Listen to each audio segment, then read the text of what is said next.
किसी भी नगर की शोभा वहां का उद्यान होता है। किसी भी महिला के हाथ की शोभा उसके हाथ में पहने हुए कंगन होते हैं। पर किसी भी इंसान के जीवन की शोभा उसका अपना सदाचार हुआ करता है। कभी शेक्सपियर ने बहुत अच्छी प्यारी कविता कही थी, बहुत अच्छी पंक्तियां कही थी कि if wealth is lost nothing is lost, if health is lost something is lost. अगली लाइन कौन बोलेगा? बहुत पॉपुलर कविता है ये शेक्सपियर की। हाँ, कौन बोलेगा? If character is loss everything is lost. इसका मतलब क्या हुआ? कौन बोलेगा? सदाचार की स्थापना होनी जरूरी है जीवन में, क्योंकि इसी का दूसरा नाम संस्कार है। चलिए यहां बैठिए नीचे। Very good. अब पास में आइए मेरे, अब बोलिए। धन गया तो कुछ नहीं गया, स्वास्थ्य गया तो कुछ गया, और यदि चरित्र चला गया तो हमारा सब कुछ चला गया। वेरी गुड, ताली बजाइए, इनका अभिनंदन कीजिए। Very good. धन गया तो कुछ नहीं गया, आज खो दिया कल फिर वापस कमा लेंगे। स्वास्थ्य चला गया तो समझो कुछ चला गया, क्योंकि हेल्थ अगर चली गई तो फिर आदमी बीमार आदमी जी के भी क्या करेगा। पर अगर इंसान ने अपना सदाचार खो दिया, अपनी सच्चरित्रता अगर खो डाली, तो समझो इंसान ने अपना सब कुछ खो डाला। करेक्टर बेच करके करियर भी बना लिया तो क्या बनाया? जिस इंसान ने अपना करेक्टर ही खत्म कर दिया, करेक्टर का मतलब झूठ मत बोलो, चोरी मत करो, व्यभिचार मत करो, किसी भी तरह का दुर्व्यसन मत करो, यह है इंसान का करेक्टर। इंसान के जीवन में रहने वाली प्रामाणिकता, सच्चरित्रता, सत्यवादिता, यही इंसान का करेक्टर बनाते हैं। मुझे याद आ रहा है कि क्रिकेट का एक खिलाड़ी कभी इंग्लैंड में खेलने के लिए गया था। वो खिलाड़ी कौन से देश का था उसे गुप्त रख रहा हूं, पर वो उस देश में खिलाड़ी खेलने के लिए गया। उसे खेलते हुए देखकर वहां की एक अंग्रेज लड़की फिदा हो गई, प्यार हुआ। दोनों ने एक दूसरे के साथ शादी करने का मन बना लिया, और कहते हैं कि दोनों वहां पर परस्पर पति पत्नी की तरह रहने लगे। एक संतान भी हो गई उनके, और वो क्रिकेटर वापस अपने देश में चला गया। वहां गया, उसकी नई शादी हो गई, उसके वहां फिर बच्चे हो गए। करीबन 15-16 साल के बाद अचानक वो किसी एक पंडित को, ज्योतिषाचार्य को अपना हाथ दिखा रहा था। बोले देखिए मेरे हाथ में क्या क्या है। हाथ दिखाना अर्थात आदमी के द्वारा अपने आप को नंगा कर लेना है, क्योंकि जो जानकार आदमी होता है वो जान जाता है कि इसके हाथ में क्या है और क्या नहीं है। ये रेखाएं बोलती हैं, ये रेखाएं बोलती हैं। केवल इंसान का भाग्य ही नहीं बताती, केवल इंसान की आयु रेखा ही नहीं बताती, बल्कि इंसान का कैरेक्टर भी बताती है ये हाथ की रेखाएं। और जैसे ही उस पंडित ने उसका हाथ देखा तो हाथ देखकर कहा, भाई एक बात बता कि तेरे जीवन में तेरे हाथ के हिसाब से 2 पत्नियों का योग है। ये सुना था कि उसने कहा हाँ एक पत्नी, हाँ अरे हाँ एक पत्नी और भी मैंने किसी से वादा किया था, और मैंने उसके साथ अपनी पत्नी होने का वचन दिया था, लेकिन मैं तो अपने देश में चला आया और उसे तो मैं भूल ही गया। उसे कई चीज़ें बताई, लेकिन जब 2 पत्नी की बात बताई तो उसे अपनी पूर्व पत्नी की याद हो आई। उसने तय किया कि चलो वापस इंग्लैंड जाता हूँ और अपनी उस पूर्व पत्नी से मिलकर आता हूँ। तो उसके घर पर पहुँचता है, जैसे ही घंटी बजाता है अंदर से उसकी पत्नी आती है, सामने अपने पति को देखकर वो तो आनंद विभोर हो जाती है, अपने बच्चे को बुलाकर लाती है, देख देख तेरे पापा चले आए। वो बहुत अति प्रसन्न होती है कि आज उसके वर्षों की तपस्या आखिर रंग लेकर आई और उसका खोया हुआ पति आज उसके घर पर चला आया। पर जब वो घर पर आया तो उसकी पत्नी ने उससे एक सवाल पूछा। पत्नी के पास कई तरह के सवाल होते हैं और हर पति को उन सवालों का सामना करना पड़ता है। बुद्ध को भी करना पड़ा था जब वो परम ज्ञान प्राप्त करने के बाद अपने घर पर गए थे, तो राजमहलों से जब गुजरे थे तो पत्नी का सामना हुआ, तो पत्नी ने उनसे भी सवाल किया था और सवाल ये किया था कि जो ज्ञान तुमने जंगलों में जाकर पाया क्या वो घर में नहीं पा सकते थे। और दूसरा सवाल पूछा, हर बाप अपने बेटे को वसीयत में कुछ ना कुछ देता है, तुम अपने बेटे को क्या देते हो। सवालों का सामना करना पड़ता है। और तब उस पत्नी ने भी उस क्रिकेटर खिलाड़ी से प्रश्न किया, सवाल किया, और वो सवाल ये था कि इतने वर्षों के बाद तुम लौट कर आए, आखिर बताओ कि तुम्हें मेरी याद कैसे आई, तुम यहां कैसे पहुंचे। तो क्रिकेटर ने कहा कि दरअसल बात यह है कि मैं कुछ दिन पहले एक ज्योतिषी को अपना हाथ दिखा रहा था और उसने जैसे ही कहा कि तुम्हारे हाथ में 2 पत्नियों का योग है, बस मुझे तुम्हारी याद हो आई और मैं सीधा फ्लाइट पकड़ा और मैंने तय किया कि मैं अपनी पूर्व पत्नी से मिलता हूं और इंग्लैंड चला आया। पत्नी खड़ी हुई और पति से कहा प्लीज़ खड़े होइए। वो खड़ा हुआ, बोले थोड़ा सा गेट के बाहर चलिए। वो गेट के बाहर तक आया, उसने धड़ाम से गेट बंद कर दिया, बगल की खिड़की खोली और कहा तुम्हारे हाथ में 2 पत्नियों का योग होगा, पर मेरे हाथ में तो एक पति का ही योग है। जो 2 पत्नी रखता है वो मेरा पति कहलाने का हकदार नहीं बनता। ये कहते हुए उसने खिड़की भी बंद कर डाली। और तब उस क्रिकेटर खिलाड़ी को समझ में आया कि इंसान के लिए केवल एक बड़ा सेलिब्रिटीज इंसान बनना काफ़ी नहीं है, बल्कि उसके लिए सदाचारी होना पहली अनिवार्य शर्त है। हम में से हर किसी व्यक्ति को एक बात अपने जीवन के साथ गांठ बांध लेनी चाहिए एक जिम्मेदार इंसान बनने के लिए कि मैं अपने पांव कभी भी दुराचार की तरफ नहीं जाने दूंगा, अपनी नज़रों को कभी भी दुराचार की तरफ नहीं जाने दूंगा, हमेशा सत्य बोलूँगा, झूठ से बचूंगा, चोरी से बचूंगा, ऐसा कोई काम नहीं करूंगा जिसके लिए कहा जाए कि character is lost, everything is lost. अगर मैंने अपना चरित्र खो दिया, अपना सदाचार खो दिया, तो मेरा सब कुछ खो दिया, मेरे ऊपर कभी एक कलंक न लगे। अब सोचो,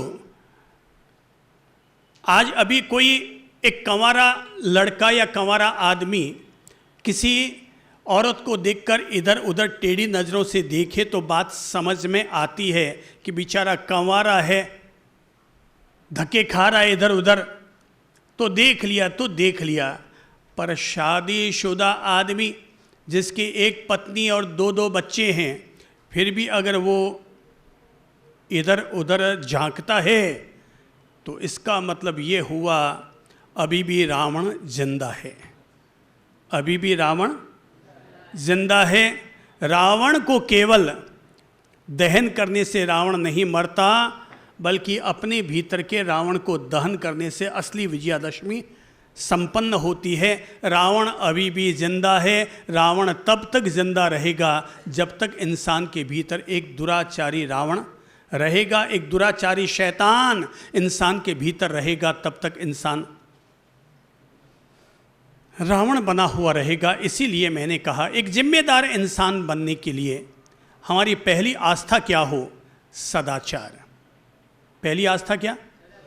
विद्यार्थी हैं, छात्र छात्राएं हैं, बड़े लोग हैं, सबको अपने भीतर, जैसे स्कूल में अपन लोग प्रार्थना के समय दोहराते हैं ना, मैं भारतीय हूँ, सभी भारतवासी, बोलिए तो, सभी भारतवासी मेरे भाई बहन हैं। भाई, कुल मिलाकर के एक जिम्मेदार इंसान बनने के लिए व्यक्ति का पहला सद्गुण होना जरूरी है और वो है व्यक्ति सदाचारी हो। दूसरा सद्गुण और वो है सहयोग। जिम्मेदार इंसान बनने के लिए दूसरी नैतिक शिक्षा है और वो क्या है? सहयोग। सुबह सुबह योग करो, पर दिन में जब कहीं जरूरत पड़ जाए तो उसका सहयोग करो। मदद करते ही मानवता जिंदा हो जाती है, और जहां मानवता जिंदा होती है वहीं भगवान का मन मंदिर साकार हो जाता है। हर किसी व्यक्ति को रोजाना किसी न किसी की मदद तो जरूर करनी चाहिए। अपने हाथों में एक शब्द लिख लो आज, और वो है दूसरों के लिए सहयोग। मेरे हाथ में और कोई रेखा हो या ना हो सकता है भाग्य रेखा किसी व्यक्ति की कमज़ोर हो, पर अगर वो भाग्य रेखा के साथ अगर दूसरी एक रेखा अपने साथ जोड़ ले, अपने आप भाग्य रेखा बननी शुरू हो जाएगी, और उस रेखा का नाम है सहयोग की रेखा।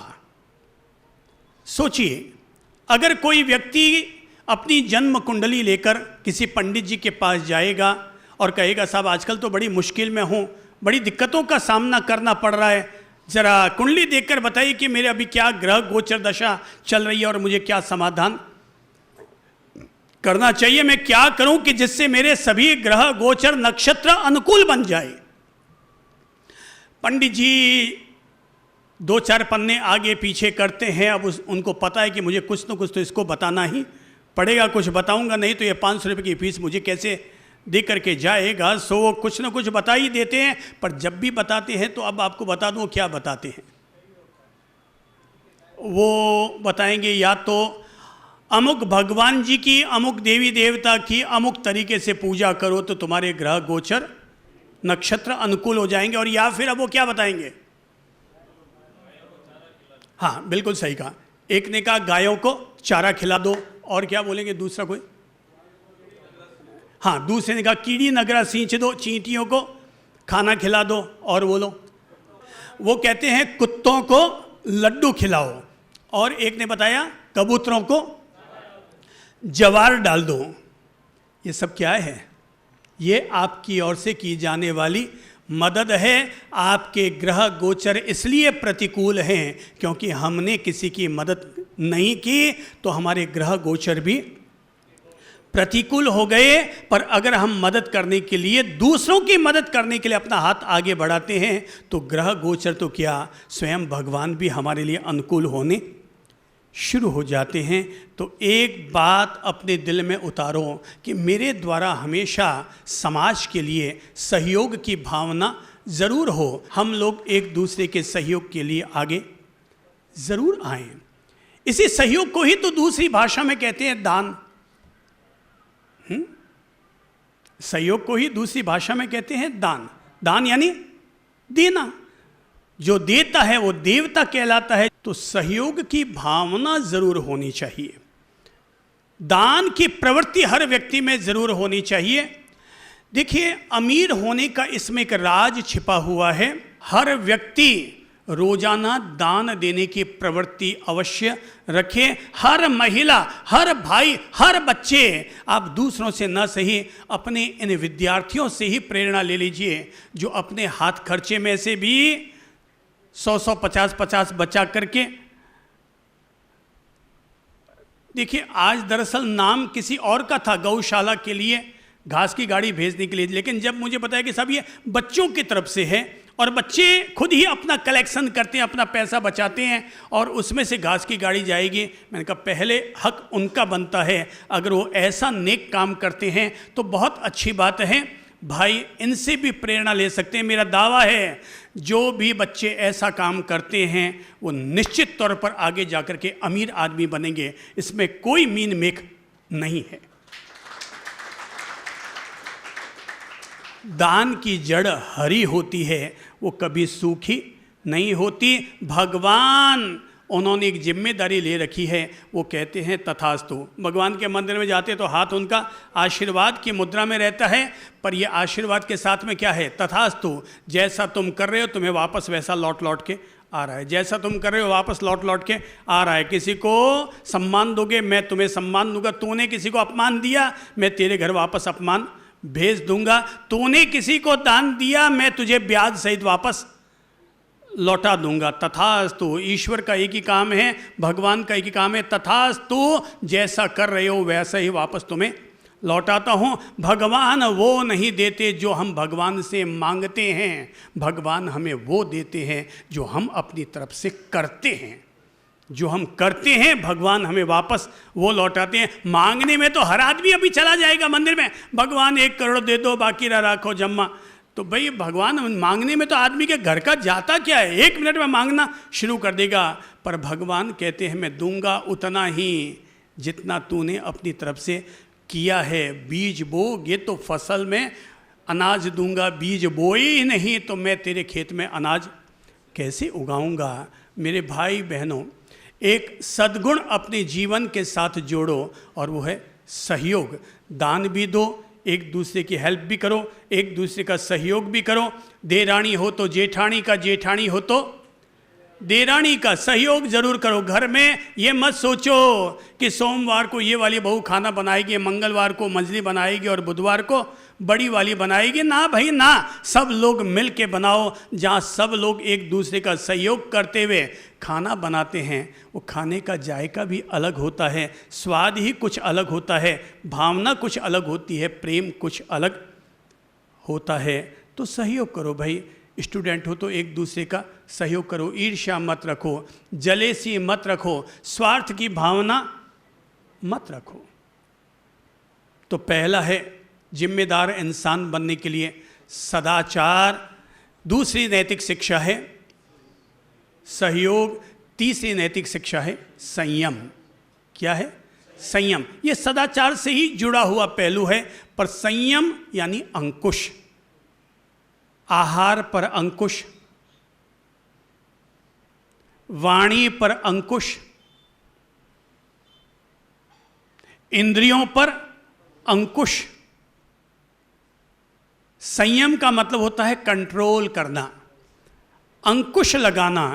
जैसे हाथी को अंकुश से नियंत्रित किया जाता है, ऐसे ही इंसान भी अपने आप को संयम के द्वारा खुद को नियंत्रित करता है। देखो भाई, हजारों हजार संत हैं जो अपना दिव्य और निर्मल जीवन जीते हैं। आज भी हजारों लोग ऐसे हैं जो संयम के प्रति आस्था रखते हुए और गृहस्थाश्रम के सारे प्रपंचों का त्याग करके संत जीवन ग्रहण कर रहे हैं। हर साल कई अमीर लोग, कई सुशिक्षित लोग संत बनने के लिए तत्पर होते हैं। आप लोगों ने सुना होगा ना, रोज ही सुनते होंगे कि साहब अमुक शहर में अमुक इतने संत बने, अमुक शहर में इतने लोगों ने आज मुनि जीवन, साध्वी जीवन ग्रहण किया। धन्य है भाई, वो महासंयम पथ पर जा रहे हैं। अपन बाकी के आम लोग कम से कम संयम को सामान्य रूप में तो अपने जीवन के साथ जोड़ ही सकते हैं। आहार का संयम रखो, दिन भर मत खाते रहो, रात भर मत खाते रहो। एक बार खाया उसके बाद नियम ले लो, एक बार भोजन कर लिया उसके बाद 4 घंटे तक सिवा पानी के और कुछ भी ग्रहण नहीं करूँगा। अच्छा होगा आप अपने हाथ में एक चांदी की अंगूठी बना के पहन लीजिए। चांदी की अंगूठी, आपके पास सुविधा ना हो तो मुझे कह दीजिएगा, मैं आपको बनवा के दे देता हूँ। एक छोटी पतली सी रिंग, चांदी की रिंग पहन लीजिए। एक बार खाना खाया, वो चांदी की अंगूठी किसके लिए है? 4 घंटे तक अब कुछ खाना नहीं है, इस बात को याद दिलाने के लिए। इंसान भुलक्कड़ भाई साहब है, भूल जाता है, तो अंगूठी अपने हाथ में पहन लो। और एक बार खाना खा करके फारिग हुए, अंगूठी पहन ली, 4 घंटे के लिए भोजन का त्याग। पीना है पानी पी लो। हाँ, कोई इमरजेंसी हो गई और आपको कुछ लेना पड़ गया, दवाई इत्यादि, तो बात अलग है। बाकी एक बार खाना खाने के बाद 4 घंटे की छुट्टी। अब अंगूठी पहनी हुई है तो अब क्या होगा? पहले चरण में तो किसी को पता नहीं है, पर जब आप किसी को बता देंगे साहब मेरे अंगूठी, ये इस बात की प्रतीक है कि मैं 4 घंटे तक उसके बाद नहीं खाता हूँ जब मेरी अंगूठी पहनी हुई है। तो घर में भी जैसे ही आपकी पत्नी या आपकी मम्मी पूछने आएगी कि बेटा सिंगाड़ा खाएगी क्या, या सिंगाड़ा खाएगा क्या, पर वो सिंगाड़ा बोले तब तक तो आपकी अंगूठी पर नज़र चली गई। ओ नहीं नहीं बेटा, अभी तो तुझे खाना नहीं है, 4 घंटे का तेरे त्याग है। तो अब मनुहार की भी, फालतू मनुहार की भी ज़रूरत नहीं रही और आदमी का संयम उसके साथ लागू हो गया। खाने के लिए दिन बहुत पड़ा है। एक दिन कितने घंटे का होता है? 12 घंटे का। दिन 12 घंटे का, रात होती है ना 12 घंटे की, तो भाई दिन भर पूरा पड़ा है खाने के लिए। अब लोग दिन में भी खाते हैं, रात में भी खाते हैं, सुबह उठते ही खाते हैं। रात को 2 बजे भूख लग गई तो उस समय भी रात को 2 बजे उठे और उठते ही कुछ ना कुछ खा लिया। सुबह उठते ही चाय पीनी शुरू कर दी। भाई देवता दिन में खाते हैं और राक्षस रात में खाते हैं। अब ये तो खुद ही आप तय कीजिए कि आप हैं देवता की तरफ अपना कदम बढ़ाना चाहते हैं कि राक्षस योनि की तरफ अपना कदम बढ़ाना चाहते हैं। भाई खा खा के कितना खाएंगे? दिन पूरा पड़ा है खाने के लिए। 1 बार खाओ, 2 बार खाओ, 3 बार खाओ, 4 बार खाओ, पर दिन भर रात भर क्या खाना? जानवर भी होते ना, 1 बार खा लिया छुट्टी, फिर दोबारा मुंह नहीं मारते।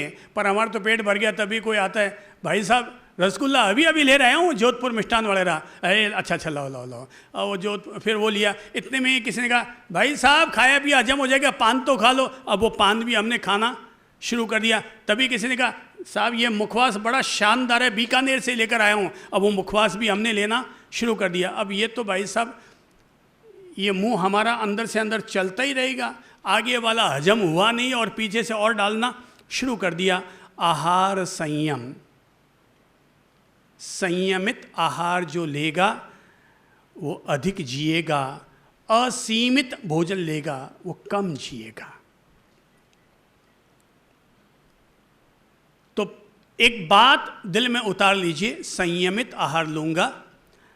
आहार भी ऐसा आहार लो जो अहिंसक आहार हो। ऐसा आहार मत लीजिए कि जिस भोजन को लेने से हमारे द्वारा किसी का कत्ल हो, किसी का खून बहाया जाए, किसी की बद्दुआ लगे। भाई एक बात बताओ कि किसी ने अगर कोई नॉनवेज खाया है तो नॉनवेज कहाँ से आया? किसी का कत्ल करने से ही तो नॉनवेज आया। अब जरा सोचो कि किसी का कत्ल किया तो उसको सुख मिला कि दुख? जोर से बोलो तो। दुख मिला, पीड़ा हुई। अब सोचो किसी को पीड़ा मिली है तो पीड़ा से दुआ निकलती कि बद्दुआ? बद्दुआ निकलती है। अब ये भी सोचो कि जो भोजन हमने लिया है किसी की पीड़ा से, किसी को पीड़ा देकर के जो हमने भोजन खाया है, अब सोचो उससे हमें पॉजिटिव एनर्जी कैसे मिलेगी। जब भगवान दे रहा है खाने को रोटियां तो क्यों खाएं जानवरों की बोटियां? जब भगवान दे रहा है खाने को रोटियां तो क्यों खाएं जानवरों की बोटियां? इसीलिए कहता हूं हमारा आहार शाकाहार, हमारा आहार शाकाहार, हमारा आहार शाकाहार।